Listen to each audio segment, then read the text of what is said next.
My wife's affair partner sent me a video of them together with the message she chose me. So I replied, keep her and her $85,000 debt I just discovered. Received a video of my wife having sex with another man on a Saturday morning while eating breakfast. The message attached said, she chose me, not you. She's leaving you. Man up and accept it. The sender was her affair partner, apparently confident enough to gloat about stealing my wife. What he didn't know, what my wife didn't know I was about to discover, was that she'd accumulated $85,000 in secret debt funding their affair. Hey Reddit, this is the story of how my wife's lover thought he'd won, and how I used my accounting skills to show him exactly what prize he'd actually claimed. I'm Daniel, 34 years old, and what I'm about to tell you will make you understand that sometimes karma doesn't need your help, it just needs a spreadsheet. You know, that moment when your entire world shatters, but instead of falling apart, you go completely cold and analytical.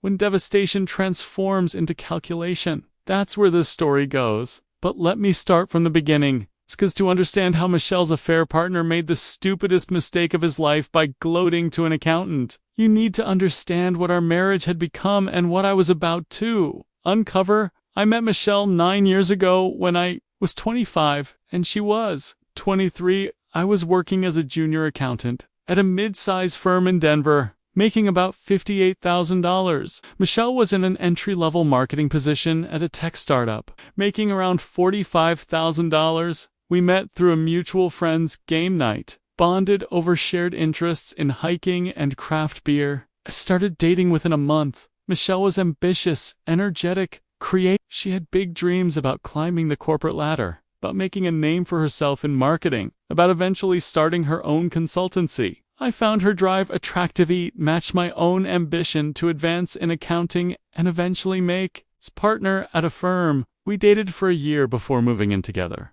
Split rent 60/40ths based on our income difference, which seemed fair. Shared groceries and utilities equally. It felt like a real partnership, to people building careers and a life together. At 3 years of dating, I proposed. By then, I'd been promoted to senior accountant, making $72,000, and Michelle had moved to a better startup, making $58,000. We were doing well financially as a couple combined. Income of $130,000 in Denver meant we were comfortable, able to save, planning for the future. We got married when I was 26, and she was 24. Modest wedding. $15,000 total that we split based on our incomes. Honeymoon in Costa Rica. First year of marriage was great. We bought a small house, continued advancing our careers, talked about eventually having kids once we were more established. Around year 3 of marriage, I got my CPA and was promoted to accounting manager at $85,000. Michelle moved to a larger company as a marketing manager at $65,000. Combined income, $150,000. We paid down our mortgage aggressively, maxed out retirement accounts. We're building wealth steadily. That's when I started noticing changes in Michelle. Subtle at first, then increasingly obvious. She became more interested in luxury brands, designer handbags, expensive shoes, high-end makeup. I need to look professional for client meetings, she'd explain, which matters in marketing. Fair enough. But the purchases accelerated. A Lancome Saint-Mayen Gucci bag, a $1,500 pair of Louboutin heels, a Saint-Mayen designer coat, all purchased on our joint credit card that we'd agreed to use only for shared expenses. Excel. These aren't shared expenses. These are personal purchases. They should come from your personal account, not our joint card. It's our money, Daniel. What's mine is yours. What's yours is mine. That's marriage. Yes, but we agreed to keep the joint account for household expenses, mortgage, groceries, utilities, repairs. Personal splurges come from our individual accounts. You're being controlling about money. That's toxic. So I wasn't being controlling. We'd established a clear system. Joint account for shared expenses, personal accounts for personal spending. Both of us contributed proportionally to the joint account, kept the rest for ourselves. It worked perfectly until Michelle started ignoring the boundaries. Around year 5 of marriage, Michelle's work schedule changed. More late nights at the office, more client dinners, more team-building events. She'd come home at 10 or 11 p.m., exhausted, smelling like wine and restaurant food. How was dinner? Good. productive. We landed the account. Which account? The tech startup account, the one I've been working on. But when I'd asked follow-up questions about these accounts, curious about her work, wanting to be supportive, her answers were vague, generic, almost scripted. Year 6 of marriage. Michelle started going to conferences, marketing conferences in Vegas, San Diego, Austin, Miami. She'd be gone Thursday through Monday. 4-day weekends of networking and professional development. These conferences are expensive. Is your company covering them? Of course. It's a business expense. Can I see the expense reports? I'm curious about the reimbursement process. Why? Don't you trust me? It's not about trust. I'm an accountant. I'm naturally interested in financial processes. You're being weird. My company reimburses me. End of story. She got defensive every time I asked about finances, which was strange because we'd always been transparent about money. That was our system: openness, communication, shared responsibility. Around this time, I also noticed Michelle was always on her phone, texting constantly. When I'd walk into a room, she'd angle her screen away or flip it over. When her phone would buzz, she'd snatch it up immediately, read the message, smile in ways she hadn't smiled at me in months. Who are you texting? Work stuff. Client messages at 9 p.m. on a Saturday? Marketing never stops, Daniel. Clients expect 24/7 availability. Year 7 of marriage, our sex life died completely. Michelle was always too tired, too stressed, not in the mood. When I tried to initiate intimacy, she'd sigh like I was imposing on her. Can we please connect? It's been 3 weeks. I'm exhausted from work. Can you be more understanding? I am understanding, but we're married. Physical intimacy matters. So I'm just supposed to have sex with you whenever you want, even if I'm not into it. That's not what I said.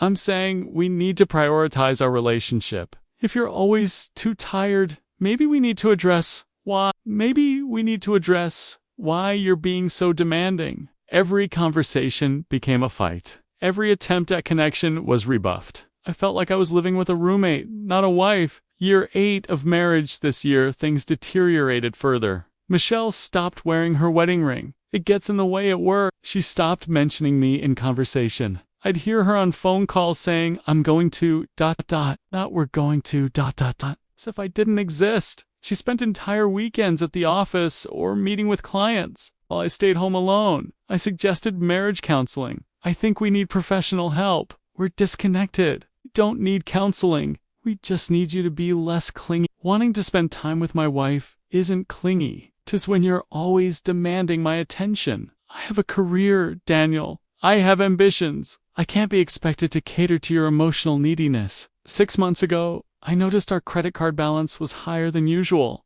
We typically kept it around $2,000 to $3,000, paying it off monthly, but it had climbed to $8,000. I reviewed the statement. Michelle's luxury purchases, yes, but also restaurants I didn't recognize. Hotel charges, spa services, flowers from an online florist. Michelle, did you charge $350 at a spa last week? Yes, I needed stress relief. Work has been intense, and this hotel charged for $480? Were you at a conference I didn't know about? Why are you interrogating me about spending? We make good money. We can afford some treats. It's not about affording it. It's about transparency. These are charges I didn't know about on our joint card. Then maybe we shouldn't have a joint card if you're going to police every purchase. 3 months ago, I noticed the balance had climbed to $12,000. I checked our savings. Account it had decreased by $10,000. Michelle had transferred money to cover some of the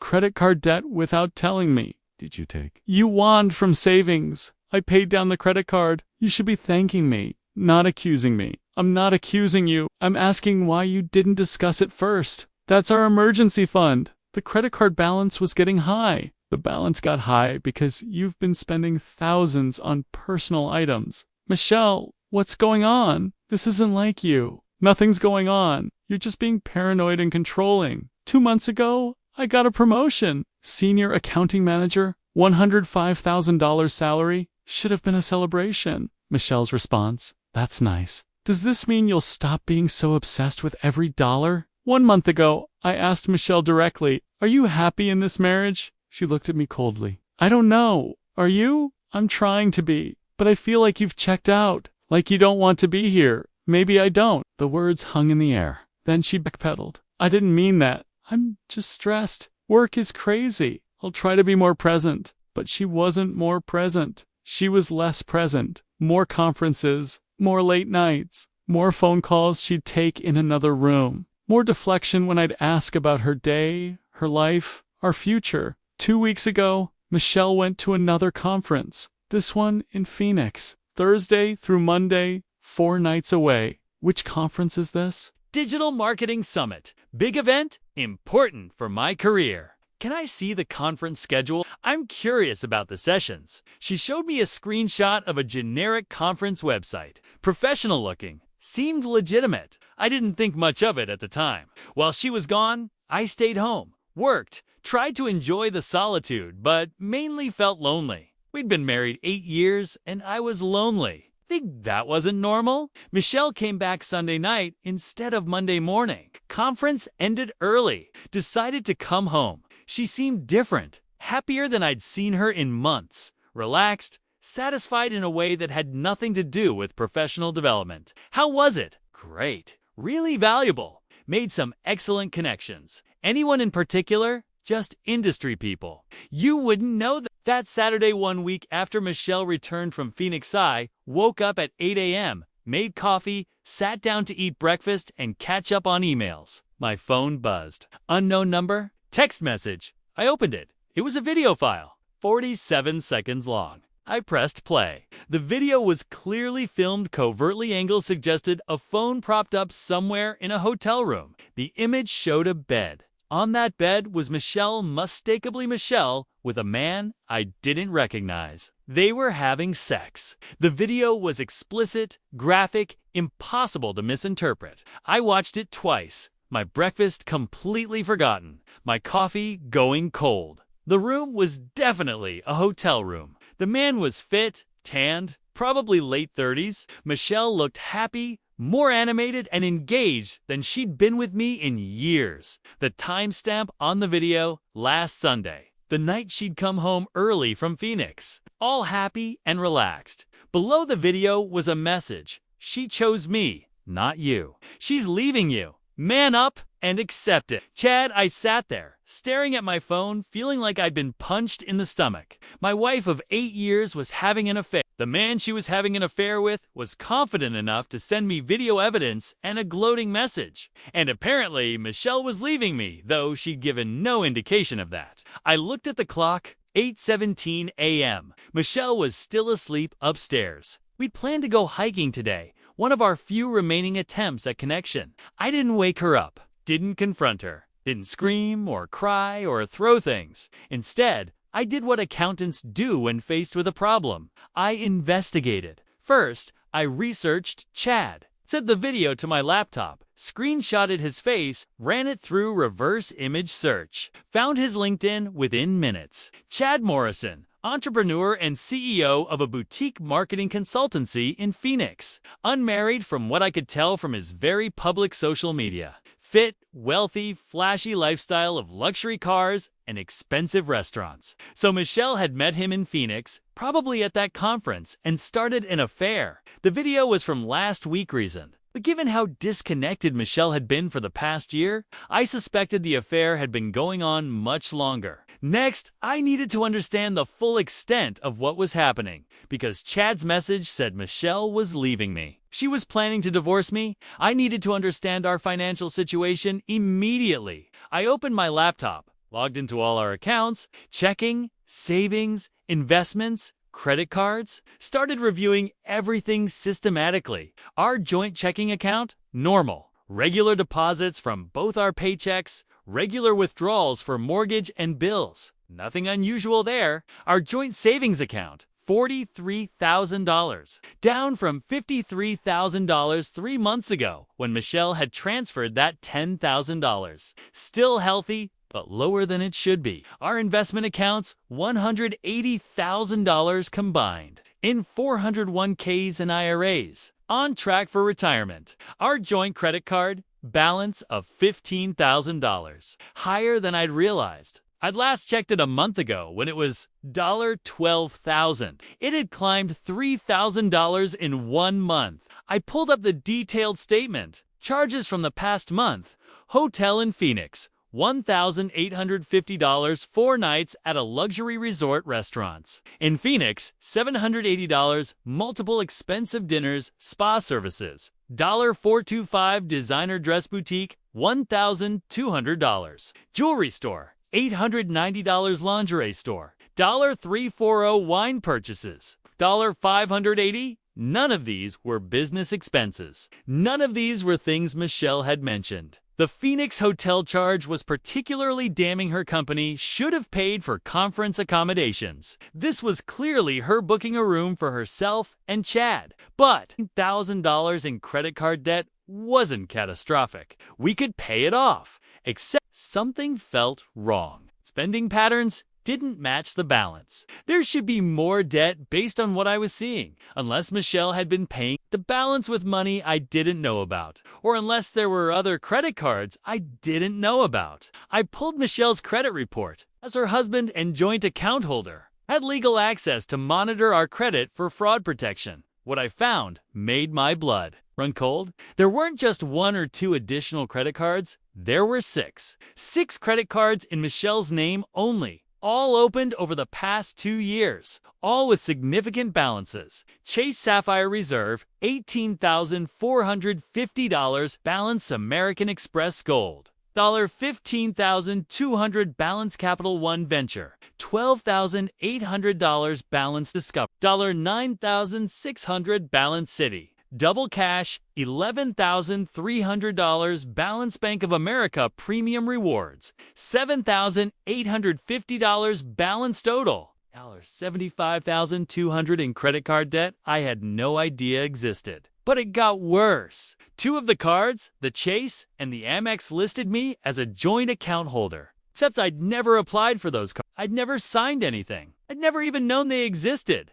Michelle had somehow added me as a joint account holder without my knowledge or consent. That was fraud. Forged signature fraud combined with our joint card balance of $15,000. Michelle had accumulated $90,200 in credit card debt, but that still didn't account for how she'd been making minimum payments on her $72,000 salary after taxes and her contributions to our joint expenses. She couldn't possibly afford to service $90,000 in credit card debt unless she'd been taking more from our accounts. I checked our savings account transaction history in detail, found 6 withdrawals over the past 18 months, each labeled transfer to personal checking. $8,600,075,009. $500 million, $10,000 total. $45,500 transferred from our joint savings to Michelle's personal account, ostensibly to cover personal expenses, but actually to service credit card debt from her affair. So the real total of Michelle's secret financial betrayal: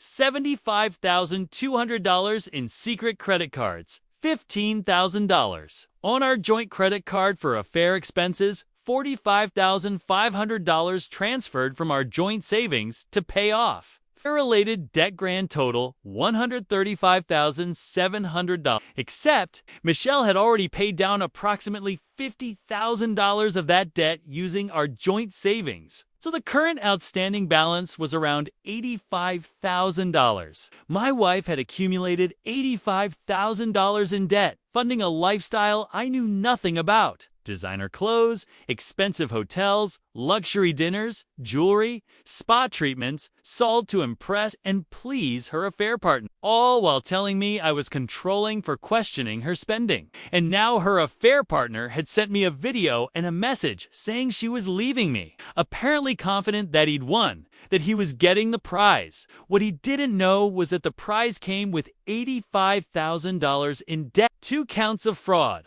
and a very angry accountant husband who just spent 3 hours documenting everything. I took screenshots of every credit card statement, every transaction, every forged signature, every fraudulent joint account, every transfer from our savings account. Built a comprehensive spreadsheet tracking every dollar Michelle had stolen, spent, or hidden. By noon, I had a complete financial forensic report. 127 pages of documentation proving Michelle's financial infidelity alongside her romantic infidelity. I looked at the video again, read Chad's message again. She chose me, not you. She's leaving you. Man up and accept it. Then I did something Chad probably didn't expect. I replied. I looked at Chad's message one more time. She chose me, not you. She's leaving you. Man up and accept it. Then I typed my response. Calm, factual, devastating. Congratulations, Chad. She's all yours, along with the $85,000 in credit card debt she's accumulated over the past 2 years funding your affair. That includes $1,850 for your Phoenix hotel, $780 for your dinners, $894 jewelry she probably gave you, and thousands more on designer clothes to impress you. She's also committed fraud by forging my signature on 2 credit cards totaling $33,650 in debt. I am forwarding all documentation to my attorney for divorce proceedings and reporting the fraud to the police and credit bureaus. Enjoy your prize. You earned her. Daniel, then I attached the 127-page financial forensic report. Every credit card statement, every forged signature, every fraudulent transaction, every piece of evidence I'd compiled that morning, hit send. Set my phone down, waited. 3 minutes later, my phone rang. Unknown number? I answered. What the fuck is this? Chad's voice, no longer cocky, angry and panicked. Exactly what it says. Michelle has $85,000 in debt from funding her affair with you. Congratulations! I didn't know about any debt. She told me she was successful, that she could afford what? The designer clothes? The expensive dinners? The luxury hotels? She afforded it by stealing from our joint savings account and racking up credit cards, including 2 cards with forged signatures that constitute felony fraud. I didn't know about the fraud. That's your problem, not mine. You wanted her. You sent me a video bragging about it. Now you get the full package, Michelle, plus $85,000 in debt, plus pending fraud charges. Enjoy. You can't just dump this on me. I'm not dumping it on you. She created this debt. You're just the reason why. The 2 of you figure out how to deal with it. I'm getting divorced and separating my finances completely. Wait, I hung up. Blocked his number. Upstairs, I heard Michelle stirring. It was 12:30 p.m. She was finally waking up. I made a decision. Don't confront her yet. Let her hang herself further. Let her lie more. Gather more evidence. Michelle came downstairs in her robe, yawning. Morning? Sorry I slept so late. Long week. No problem. Still want to go hiking? She hesitated. Checked her phone quickly. Actually, something came up. Can we re-check? I need to handle some work stuff. On Saturday afternoon? Client emergency? You know how it is. Sure, I'll go by myself then. Thanks for understanding. She kissed my cheek. The first physical affection in weeks. And it felt like a betrayal given what I now knew, and went back upstairs. 20 minutes later, she left the house. Going to the office, she called out, "Back by dinner?" I watched from the window as she drove away. Then I got to work. First call, the best divorce attorney in Denver. Found one with a reputation for aggressive representation in complex financial cases. Left a message explaining the situation affair, hidden debt. Frodan, requesting an emergency Monday morning appointment. Second call, my bank. I need to remove my wife's access to our joint accounts and set up fraud alerts. Sir, I understand you're concerned, but for joint accounts, both parties have equal access. I can't remove one account holder without both signatures. What if there's evidence of fraud? Then you'd need to file a police report and provide that documentation. With a police report, we can freeze the accounts pending investigation. Understood? I'll be in Monday with a police report. Third call. Credit card companies for the 2 fraudulent cards where Michelle had forged my signature as joint account holder. I'm calling to report fraud. My name appears on these accounts, but I never applied for them. My signature was forged. I'm sorry to hear that, sir. We'll need you to file a police report and submit a fraud affidavit. I'll do that Monday. In the meantime, can you freeze the accounts? Yes, we can place a fraud hold immediately. I made the calls for both cards. Both were frozen within the hour. Then I started packing. Took essentials clothes, toiletries, laptop, important documents, loaded them into my car, drove to a hotel, Checked in for a week. From the hotel, I continued executing my plan. Opened a new checking account at a different bank just in my name. Set up direct deposit to route my paycheck there starting next pay period. Changed all my passwords on every account, banking, email, social media, everything by 6 p.m. I'd established complete financial separation from Michelle. She still had access to our joint accounts for now. But my income was about to be redirected away from her reach. My phone buzzed. Text from Michelle, working late. Don't wait up for dinner. Translation: meeting Chad probably to discuss the bombshell I dropped earlier. I texted back, no problem. I'm out with friends. See you later. Then I sat in my hotel room and felt the weight of everything. 8 years of marriage ended by a video from a gloating affair partner who'd accidentally revealed the full extent of my wife's betrayal. Part of me wanted to cry. Part of me wanted to rage. But mostly, I just felt cold, analytical, focused on the steps I needed to take to extract myself from this disaster. Sunday morning, I got a call from an unknown number. I answered. Daniel, it's Chad. Please don't hang up. Why are you calling? I need to understand what's happening. Michelle is telling me you're lying about the debt, that you're making things up to ruin her reputation. I sent you 127 pages of documentation, credit card statements with her name, transaction records, forged signatures. That's not making things up. She says you fabricated those documents. Then she's lying. Call the credit card companies. The account numbers are in the reports I sent. Verify it independently. Silence. Then I did. I called Chase and Amex. The accounts are real. The balances are real. So now you know. But she told me she was successful, that she had her own money, that she was unhappy in her marriage because you were controlling and she wanted freedom.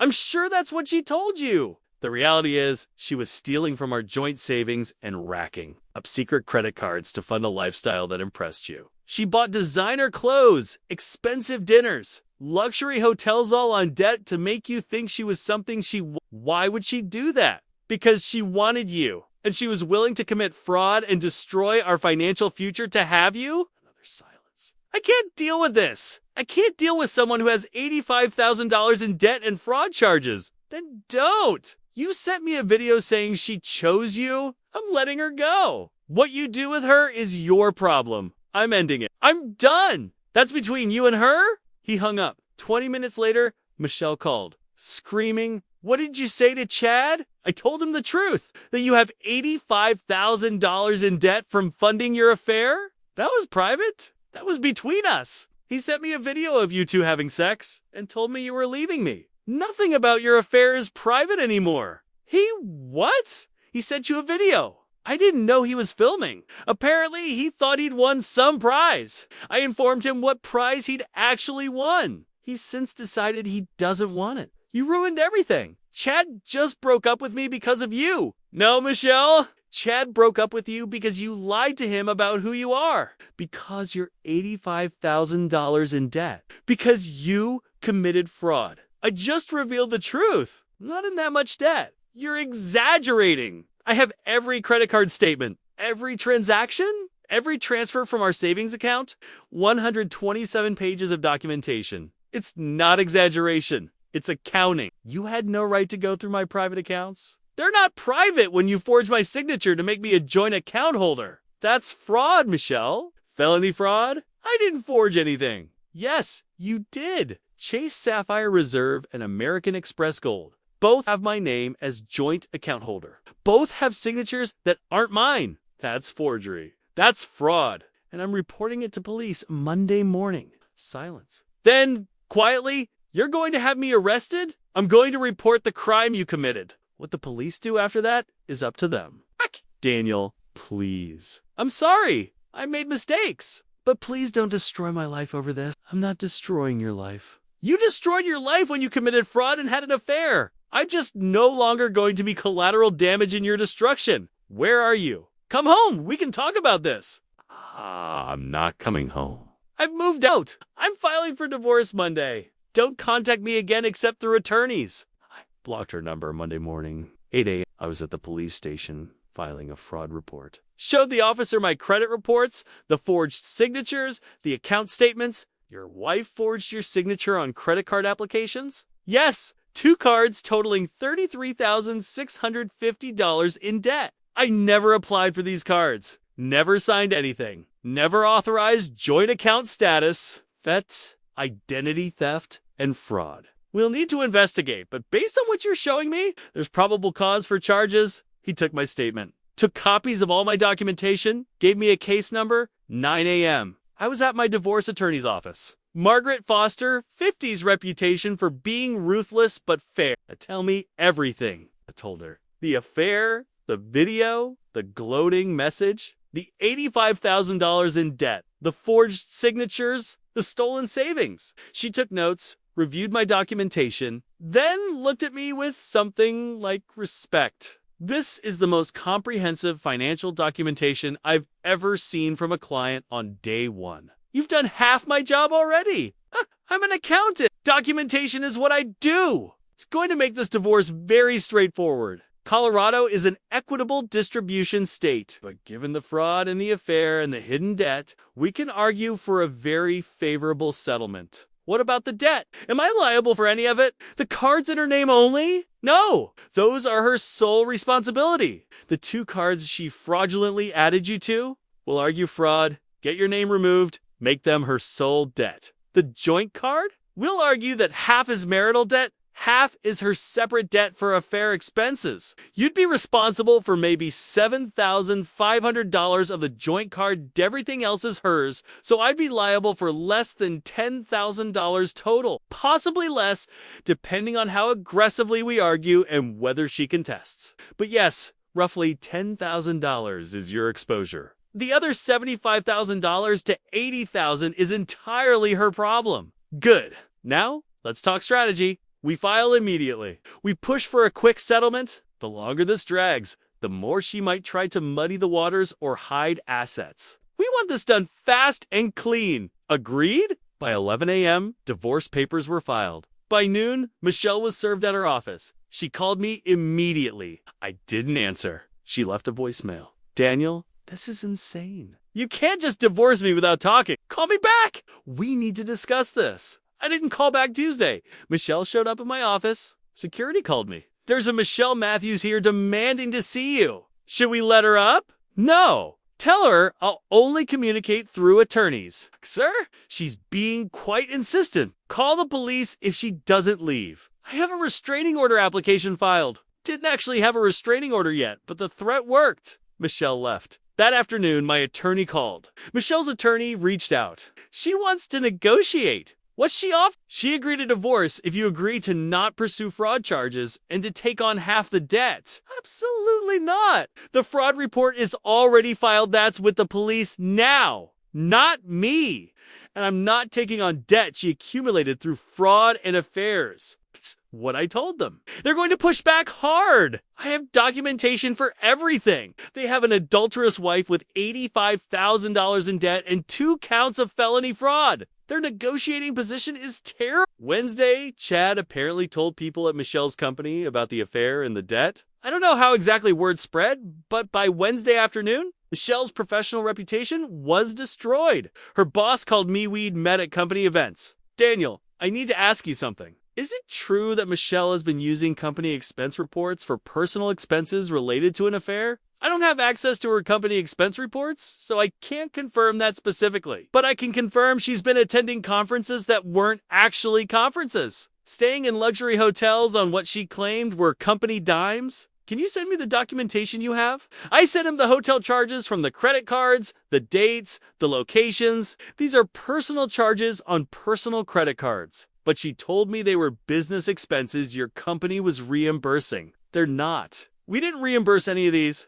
which means she's been claiming personal expenses as business expenses. That's fraud against the company. Michelle was fired Thursday morning. Thursday afternoon, she showed up at the hotel where I was staying. I don't know how she found me, but there she was, crying in the lobby. Daniel, please, I've lost everything. Chad broke up with me. I got fired. The police are investigating me. Please, you have to help me. I don't have to do anything. You created this situation. I'm your wife. You took vows. For better or worse, And you broke those vows when you had an affair. You're only my wife on paper at this point, and soon you won't even be that. I have no income. I have $85,000 in debt. I can't survive. You should have thought about that before you spent $85,000 impressing your affair partner. Please, Daniel? I'll do anything. I'll pay you back. I'll go to counseling. I'll never see Chad again. Just please don't abandon me like this. I'm not abandoning you. I'm leaving you, which is what you told Chad you wanted anyway. You chose him. It's not my fault he didn't choose you back once he knew the truth. I didn't choose him. I loved you. I just made a mistake. You made hundreds of mistakes. Every fraudulent signature, every secret credit card, every dollar stolen from our savings, every lie about conferences and work dinners, those were all individual choices. This is a mistake. This is a pattern of deception spanning years. What am I supposed to do? Get a lawyer. Declare bankruptcy, probably? Deal with the fraud charges. Find a new job. Build your life back? That's not my responsibility anymore. You're really just going to leave me with nothing? I'm leaving you with exactly what you earned. The consequences of your choices. She left the hotel crying. I felt a twinge of guilt. Then remembered the video Chad had sent me and the guilt evaporated. 2 weeks after filing for divorce, the financial picture became fully clear. Michelle's attorney presented their argument. Michelle should get half of everything house equity, $80,000 total. $40,000 each, retirement accounts $180,000 total, $90,000 each, and Daniel should take on half the debt, $85,000 total. $42,500 each? My attorney laughed when she read it. They're delusional. We have documentation of fraud, affair expenses, and from joint savings. They're getting nothing close to half. We counteroffered. Daniel keeps $60,000 in house equity. Michelle gets $20,000. Daniel keeps $120,000 in retirement accounts. Michelle gets $60,000. Daniel takes $7,500 of the joint credit. Card debt, the amount accumulated before the affair started. Michelle takes the remaining $77,500. Michelle's attorney called it unconscious. My attorney sent them the 127-page financial forensic report and said, try explaining this to a judge. They settled for our terms within a week. 1 month after filing for divorce, it was finalized. I got 75% of marital assets. Michelle got 25% plus $77,500 in debt. I walked away with approximately $140,000 in assets and $7,500 in debt. Michelle walked away with approximately $47,000 in assets and $77,500 in debt. Net positions. Daniel at $132,500. Michelle at $30,500. 2 months after the divorce, Michelle filed for bankruptcy. Couldn't service $77,500 in debt with no job? Her credit was destroyed for 7 years. Her professional reputation was destroyed permanently. The fraud charges resulted in probation and restitution payments to the credit card companies. 3 months after the divorce, I heard through mutual friends that Michelle had moved back in with her parents. She'd found a low-paying administrative job, was paying off debt through the bankruptcy payment plan. It was essentially starting over at 32 with nothing, Chad, according to those same friends, had moved on quickly. Was dating someone else within a month? Had apparently told people that Michelle was too much drama and not what she seemed. 6 months after the divorce, I started dating again. Met Sarah at a work function. She was an attorney at a firm we did business with. Smart, funny, financially independent. When I told her about Michelle, she said, I see a lot of financial fraud cases. What, your ex did forging signatures? Hiding debt that's serious? You were right to get out. Some people think I was too harsh. That I should have helped her. Helped her how? Pay off the debt she accumulated cheating on you. That's not help, that's enabling. She made her choices. She got her consequences. 1 year after the divorce, I bought a new house. 3-bedroom in a nice neighborhood, all in my name. Sarah moved in 6 months later. We got engaged shortly after. Michelle, according to occasional updates from mutual friends, was still living with her parents, still working the low-paying job, still paying down bankruptcy debt, still single. 2 years after the divorce, Sarah and I got married, bought a bigger house together. had a beautiful wedding, paid for 50/50ths, built a life based on trust, transparency, and actual partnership. Michelle was still, from what I heard, struggling. Had aged poorly, stress and financial hardship had taken their toll. Had a hard time dating because she had to explain the bankruptcy and the fraud record. Was basically stuck in a life of poverty compared to what she'd had with me. 3 years after the divorce, I ran into Michelle at a grocery store. First time seeing her in person since the hotel confrontation. She looked tired, worn, defeated, saw me, froze, then approached cautiously. Daniel? Hi, Michelle? Look good. Happy. I am happy. I heard you got married. Congratulations. Thank you. Awkward silence. Think about you sometimes, she said quietly. About what I threw away. About how different my life would be if I hadn't made those choices? Yeah, me too. I think about how my life would be if you hadn't made those choices. It would be worse. So I'm grateful that Chad sent me that video, that I discovered the debt, that I found out who you really were before wasting more years. You did me a favor by destroying our marriage. She looked like I'd slapped her. That's cruel. It's honest. You wanted excitement? You wanted luxury? You wanted someone more successful than me? You chose Chad and debt and fraud over me and stability. You got exactly what you chose. I'm not going to pretend I'm sorry about it. I was wrong. I know that now. Good. I hope that knowledge makes the next 20 years of debt, repayment, and bad credit easier to bear. I walked away. Felt nothing. No anger, no sadness, no satisfaction. Just ... nothing. She was a person I used to know who'd made terrible decisions. That was all. 5 years after the divorce, Sarah and I had our first child. Michelle was, according to Facebook, stalking by mutual friends. Still single? Still struggling financially? Still living a life far removed from what she'd had during our marriage? Because here's what Chad's gloating video and Michelle's affair taught me. People will show you who they really are if you pay attention. Michelle showed me she was someone who valued appearance over substance, luxury over stability, excitement over partnership. Someone willing to commit fraud and theft to maintain an illusion? Chad showed me he was someone who thought stealing another man's wife was a victory worth gloating about until he realized. The prize came with $85,000 in baggage. And I showed them both that accountants keep receipts. That documentation matters. That fraud has consequences. And that sometimes the best revenge isn't revenge at Alex just walking away and letting someone deal with the mess they created. 7 years after receiving that video. I'm 41, married to Sarah for 5 years. 1 child, another on the way. House fully paid off, investments growing, career thriving, happy life built on actual trust and transparency. And Michelle, still paying off debt, still single, still living with the consequences of thinking. She could have everything, the security of marriage and the excitement of an affair without anyone. Discovering the truth, Chad thought he'd won when he sent me that video. Thought he'd stolen my wife and wanted to gloat about it.